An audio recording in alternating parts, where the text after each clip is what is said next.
நெல்லையில் ஓய்வு பெற்ற எஸ்ஐ ஜாகிர் உசேன் கொலை வழக்கு தொடர்பாக சட்டப்பேரவையில் கவன ஈர்ப்பு தீர்மானமானது கொண்டுவரப்பட்டிருக்கிறது.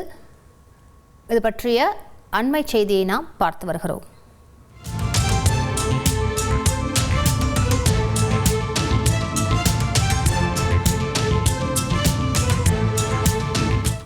கூடுதல் விவரங்களை செய்தியாளர் ரமேஷ்குமார் வழங்கிட்டு கேட்கலாம். ரமேஷ்குமார், அதிமுக, காங்கிரஸ், விசிக ஆகிய கட்சிகள் இந்த கவன ஈர்ப்பு தீர்மானத்தை கொண்டு வந்திருக்கின்றன. இந்த கவன ஈர்ப்பு தீர்மானம் தொடர்பான கூடுதல் விவரங்களை பதிவு பண்ணுங்க.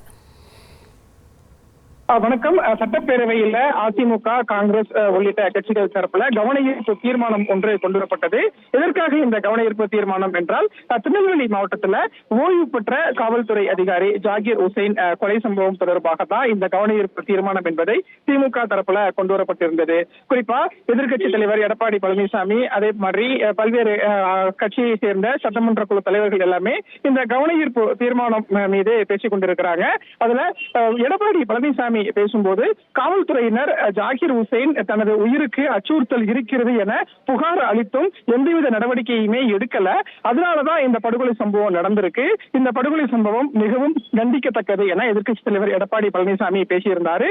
அதே மாதிரி தமிழகத்துல காவல்துறையின் செயல்பாடு அப்படிங்கிறது மிக மோசமாக இருக்கிறது அப்படிங்கிற ஒரு குற்றச்சாட்டையும் எதிர்க்கட்சி தலைவர் எடப்பாடி பழனிசாமி பேரவையில இன்றைய தினம் பதிவு செய்திருந்ததை பார்க்க முடிந்தது. புகார் கொடுத்தும் நடவடிக்கை எடுக்காத காவல்துறை அதிகாரிகளை பணி நீக்கம் செய்ய வேண்டும் அப்படிங்கிற ஒரு பதிவையும் எதிர்க்கட்சி தலைவர் எடப்பாடி பழனிசாமி பதிவு செஞ்சிருந்தாரு. அதே மாதிரி மனிதநேய மக்கள் கட்சியின் தலைவர் ஜவாஹிருல்லா பேசும்போதும் கூட, நெல்லை காவல் ஆணையர் தவறான தகவலை பரப்பியிருக்காரு இந்த கொலை சம்பவம் தொடர்பா. எனவே காவல் ஆணையர் மீது நடவடிக்கை எடுக்கணும், சம்பந்தப்பட்ட அதிகாரிகளை பணி இடைநீக்கம் செய்ய வேண்டும் அப்படிங்கிற கோரிக்கையையும் அரசியல் கட்சி தலைவர்கள் அடுத்தடுத்து முன்வைக்கிறாங்க.